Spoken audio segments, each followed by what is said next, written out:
နေအောင်ချီကအသားကိုလောင်မြိုက်စေပြီးအသက်ရှူရတာတောင်ပူလောင်နေတဲ့ကမ္ဘာအပူဆုံးနေရာဒီကိုတင်ထိပါသလားကမ္ဘာအပူဆုံးနိုင်ငံဒီလို့ဆိုလိုက်ရင်အာဖရိကတိုက်ကဘာဂီနာဖာဆိုညမာလီနိုင်ငံတွေကထိပ်ဆုံးမှာရှိနေပါတယ်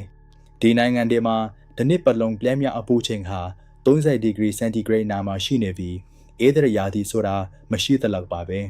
ဆာဟာရာတဲကန်ဒါယာရဲ့အရှိန်အဝါကြောင့်နွေရာသီမှာအပူချိန်ဟာ48ဒီဂရီအထိမြင့်တက်သွားလေရှိပါတယ်။တမိုင်းဝင်တင်ပတ်တိုးမျိုးဟာကမ္ဘာအပူဆုံးမျိုးတွေထဲကတစ်ခုဖြစ်ပြီးလူသားတွေရှင်တန်ဖို့ခက်ခဲတဲ့နေရာတစ်ခုပါ။အပူဒဏ်ကိုခံနိုင်ဖို့ရွှင့်နဲ့ဆောက်ထားတဲ့ကမ္ဘာအကြီးဆုံးရွှင့်ပလီကြီးဟာတဘာဝရဲ့အပူကာကွယ်စနစ်တစ်ခုပါပဲ။ဒေတာခန်ဒီဟာဒီပင်းထန်တဲ့အပူဒဏ်ကြားမှာပဲ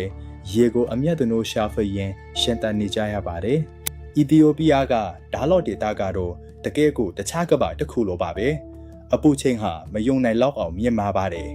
ဒီနေရာဟာကမ္ဘာပေါ်မှာပြင်းပြအပူချိန်အမြင့်ဆုံးနေထိုင်ရာဒေတာဖြစ်ပြီးပပဆိုနေလဲအက်ဆစ်အိုင်တွေရှိနေပါတယ်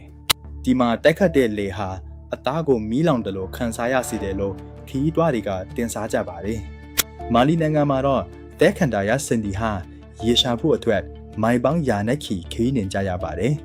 ယာဒီအုပ်ထုဖောက်ပြန်မှုကြောင့်တချင်းကအေးမြခဲ့တဲ့ရေကန်ကြီးတွေဟာအခုတော့6ထွေးတဲ့မြေပြင်တွေဖြစ်ကုန်ပါပြီအပူချိန်ဟာနှစ်ဆင့်မြင့်တက်နေပြီးနောက်အနာဂတ်မှာဒီဒေတာတွေဟာလူနေထိုင်ဖို့မဖြစ်နိုင်တော့တဲ့အခြေအနေရောက်လာနိုင်ပါတယ်ဒါဟာတဘာဝတရားရဲ့စင်ခေါ်မှုချက်တလို့ကျွန်တော်တို့ကဘာကြီးရဲ့အနာဂတ်အတွက်တတိပေးချက်တစ်ခုလေးဖြစ်ပါတယ်ဒီလိုအစွန်းရောက်တဲ့အပူဒဏ်ကြားကရှင်းတန်မှုတွေကိုကြည့်ရင်းနဲ့ကျွန်တော်တို့ဘာတွေပြင်ဆင်ကြမလဲနောက်ထပ်စိတ်ဝင်စားစရာတွေကိုစောင့်ကြည့်ပေးကြပါဦး